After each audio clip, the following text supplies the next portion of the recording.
Already మనం last క్లాస్లో మూమెంటంకి and impulse అంటే ఏంటో చూసాం.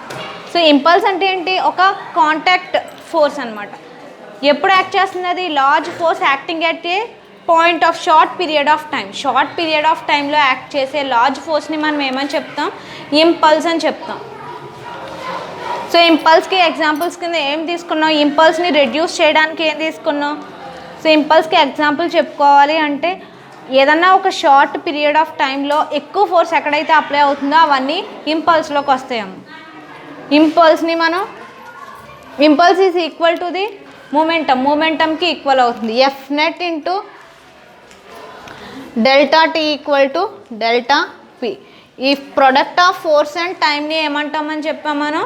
ఇంపల్స్ అని చెప్పుకున్నాం. న్యూటన్ సెకండ్స్ అని చెప్పుకోవచ్చు. యూనిట్స్ ఏమవుతాయి? ఇంపల్స్ యొక్క యూనిట్స్. ఫోర్స్ యూనిట్స్ ఏంటి? న్యూటన్స్. టైం యూనిట్స్ ఏంటి? సెకండ్స్.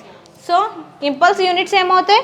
న్యూటన్ సెకండ్స్ ఇంపల్స్ యొక్క యూనిట్స్ అవుతాయి. సో ఈ షార్ట్ పీరియడ్ ఆఫ్ టైంలో అప్లై అయ్యే లార్జ్ ఫోర్స్ని మనం ఇంపల్స్ అని చెప్పుకున్నాం. నెక్స్ట్ వచ్చి మనకి యాక్టివిటీ 8. లాస్ట్ యాక్టివిటీ అమ్మ ఈ లెసన్లో.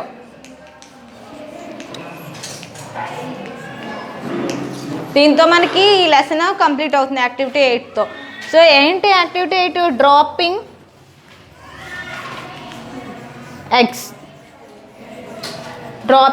ఎగ్. ఏదైనా ఒక ఎగ్ని మనం పైనుంచి డ్రాప్ చేస్తున్నప్పుడు ఏం జరుగుతుంది? ఎగ్ ఏమవుతుంది? కింద పడగానే ఏమవుతుందమ్మా? బ్రేక్ అవుతుంది. ఎందుకు బ్రేక్ అవుతుంది? యాపిల్ అనుకో బ్రేక్ అవుతుందా? అవ్వదు. ఫస్ట్ ఆఫ్ ఆల్ ఏంటంటే ఎగ్ షెల్ ఉంటుంది. ఆ షెల్ మీద ఫోర్స్ అప్లై చేసినప్పుడు ఏమవుతుంది? ఆ షెల్ అనేది బ్రేక్ అవుతుంది. సో బ్రేక్ అవుతుంది అంటే దాని అర్థం ఏంటి? లార్జ్ ఫోర్స్ అనేది ఒకే పాయింట్ దగ్గర షార్ట్ పీరియడ్ ఆఫ్ టైంలో యాక్ట్ చేస్తుంది కాబట్టి ఎగ్ అనేది బ్రేక్ అవుతుంది. అదే మనం ఎగ్ని తీసుకొని మనం ఏదన్నా ఒక క్వశ్చన్ మీద వేసామనుకోండి, ఒక పిల్లో మీద ఎగ్ని డ్రాప్ చేసామనుకోండి, ఆ కేసులో మనకి ఎగ్ బ్రేక్ అవుతుందా? అవ్వట్లేదు. ఎందుకు అవ్వట్లేదు? దాని మీద ఫోర్స్ అప్లై అవ్వట్లేదా? అవుతుంది. అప్పుడు కూడా ఎగ్ మీద ఫోర్స్ అనేది అప్లై అవుతుంది. అప్పుడు ఎగ్ మీద గ్రావిటేషనల్ ఫోర్స్ ఉంటుంది. గ్రావిటేషనల్ ఫోర్స్ అంతే ఫోర్స్తో ఎగ్ని పుల్ చేస్తుంది. కాకపోతే ఇక్కడ మనకు పిల్లో ఏం చేస్తుందంటే ఆ ఫోర్స్ని రెడ్యూస్ చేస్తుంది అనమాట. ఎలా రెడ్యూస్ చేస్తుంది? ఆ కాంటాక్ట్ టైంని ఇంక్రీజ్ చేస్తుంది. ఆ కాంటాక్ట్ టైం ఎప్పుడైతే ఇంక్రీజ్ అవుతుందో ఫోర్స్ ఏమవుతుంది? డిక్రీజ్ అవుతుంది. సో కాంటాక్ట్ ఫోర్స్ ఎక్కువగా ఉన్నప్పుడు ఫోర్స్ అనేది సడన్గా ఒకేసారి ఎక్కువ ఫోర్స్ అప్లై అవ్వట్లేదు. సో ఫోర్స్ అనేది స్లోగా అప్లై అవుతుంది. సో టైం అనేది ఎక్కువ అవుతుంది. అలా ఎక్కువ అవుతున్నప్పుడు ఏమవుతుందంటే ఇంపల్స్ వాల్యూ డిక్రీజ్ అవుతుంది. సో కాంటాక్ట్ టైం అనేది ఎక్కువ అవుతున్నప్పుడు ఇంపల్స్ డిక్రీజ్ అవుతుంది. అదే షార్ట్ పీరియడ్ ఆఫ్ టైంలో ఎక్కువ ఫోర్స్ అప్లై అయితే మనకి ఇంపల్స్ వాల్యూ అనేది చాలా ఎక్కువగా ఉంటుంది. సో డ్రాపింగ్ ఎగ్ యాక్టివిటీ చూసుకుంటే మనం ఏం అబ్జర్వ్ చేస్తామంటే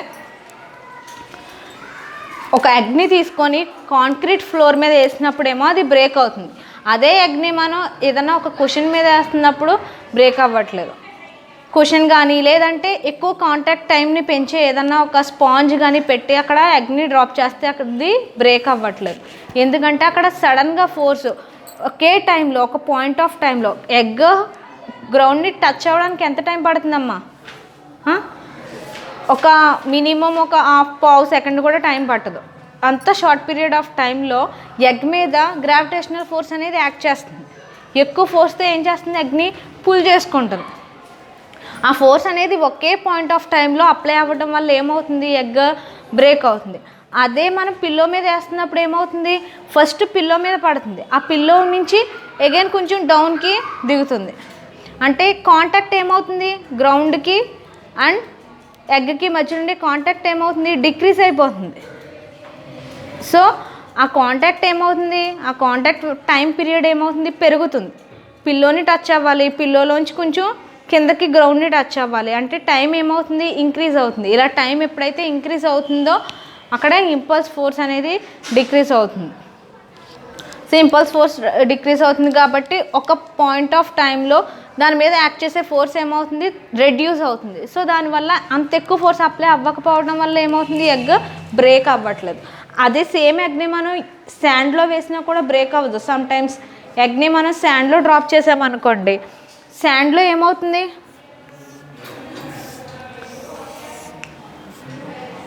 శాండ్లో ఏమవుతుంది, డ్రాప్ చేయగానే ఎగ్ ఏమవుతుంది, కొంచెం కిందకి దిగుతుంది. అవునా, ఈ శాండ్ సర్ఫేస్లో నుంచి కొంచెం కిందకి దిగుతుంది.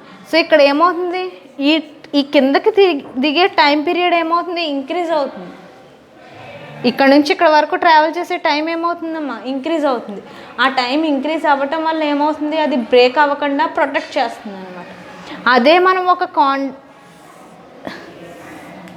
కాంక్రీట్ సర్ఫేస్ మీద ఎగ్ని డ్రాప్ చేయగానే బ్రేక్ అవుతుంది. ఎందుకు, సడన్గా ఏం చేస్తుంది, అప్పుడు వరకు ట్రావెల్ అవుతూ వస్తుంది ఎగ్, సడన్గా ఏం చేస్తుంది, ఎక్కువ ఫోర్స్, సడన్గా ఒకేసారి ఫోర్స్ ఏమవుతుంది, స్టాప్ చేస్తుంది. అలా సడన్గా అప్లై అయ్యే ఫోర్స్ ఏమవుతుంది, ఒక పీరియడ్ ఆఫ్ టైంలో, ఒక పాయింట్ ఆఫ్ టైంలో ఏమవుతుంది, దాని మీద ఎక్కువగా యాక్ట్ చేయటం వల్ల ఏమవుతుంది, ఎగ్ అనేది బ్రేక్ అవుతుంది. సో ఇంపల్స్ అంటే షార్ట్ పీరియడ్ ఆఫ్ టైంలో అప్లై అయ్యే ఎక్కువ ఫోర్స్ని మనం ఏమంటామంటే ఇంపల్స్ అంటాం.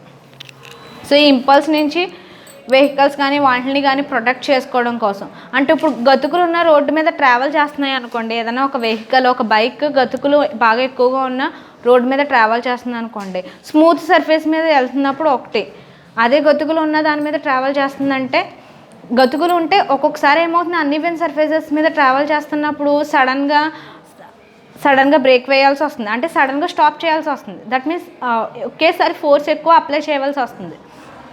అలాంటప్పుడు వెహికల్స్ డ్యామేజ్ అవ్వకుండా ఏం చేస్తారంటే షాక్ అబ్జర్వర్స్ని యూజ్ చేస్తారు. ఆ షాక్ అబ్జర్వర్స్ ఏం చేస్తాయి, బైక్లో సడన్గా వచ్చిన ఫోర్స్ని, ఆ గతుకుల వల్ల లేకపోతే అన్ఈవెన్ సర్ఫేసెస్ వల్ల సడన్గా వచ్చిన ఫోర్స్ని ఏం చేస్తాయంటే ఆ షాక్ అబ్జర్వర్స్ అబ్జర్వ్ చేసుకుంటాయి. అంటే ఆ స్ప్రింగ్ కాంట్రాక్ట్ అవ్వడానికి పట్టే టైం ఏం చేస్తుంది, ఇంక్రీజ్ అవుతుంది. సో దానివల్ల ఆ షాక్ అనేది ఎక్కువ బైక్కి కానీ వెహికల్స్ కానీ తగలకుండా ఉంటుంది. షాక్ అబ్జర్వర్స్ ఏం చేస్తాయంటే సడన్గా వచ్చే ఆ ఫోర్సెస్ని అబ్జర్వ్ చేసుకొని ప్రొటెక్ట్ చేస్తూ ఉంటాయి. ఫర్ ఎగ్జాంపుల్ మనం ఒక బాల్ని క్యాచ్ చేస్తున్నారనుకోండి, ఆ బాల్ని సడన్గా ఇలా స్టాప్ చేస్తే మన చేతికి గట్టిగా తగులుతుంది. అదే బాల్ని మనం ఏం చేస్తున్నాం, ఆ బాల్తో పాటు కాంటాక్ట్ అయ్యి మన హ్యాండ్ ట్రావెల్ చేస్తూ ఉంటే ఏమవుతుంది, ఆ కాంటాక్ట్ ఫోర్స్ అనేది కాస్త ఎక్కువ టైం పడుతుంది. సో దాంతోపాటు మనం ట్రావెల్ చేస్తూ ఉన్నప్పుడు ఏమవుతుందమ్మా, ఆ ఫోర్స్ అనేది నెమ్మదిగా రెడ్యూస్ అవుతుంది. అదే ఎక్కువ ఫోర్స్తో మూవ్ అవుతున్న ఆబ్జెక్ట్ని మనం సడన్గా చెయ్యడ్డు పెట్టి ఆపామంటే మన చేతికి చాలా గట్టిగా ఇంజ్యూర్ అవుతుంది, మన చేయి చాలా గట్టిగా ఇంజ్యూర్ అవుతుంది. సో ఆ సడన్ ఫోర్సెస్ అనేది ఎప్పుడూ అప్లై అవుతూనే ఉంటాయి.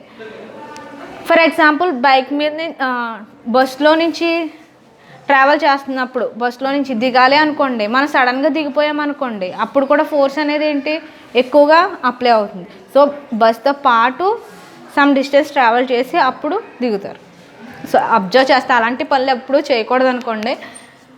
ఫర్ ఎగ్జాంపుల్ చెప్తున్నాను మీకు, ఇంపల్స్ ఎక్కడెక్కడ వర్క్ చేస్తుంది, ఇంపల్స్ని రెడ్యూస్ చేయడానికి ఏం చేయాలి, ఇంపల్స్ని రెడ్యూస్ చేయడానికి ఏ పద్ధతులు ఉన్నాయో చెప్తున్నాను. సో ఫస్ట్ ఏంటి, ఆ ఫోర్స్ యొక్క టైం, ఆ ఫోర్స్ అప్లై అయ్యే టైంని ఏం చేయాలి, ఇంక్రీజ్ చేయాలి. ఇంక్రీజ్ చేస్తే మనకి ఇంపల్స్ వాల్యూ అనేది డిక్రీజ్ అవుతుంది. సో ఇది మనకి egg dropping of egg last activity number 8.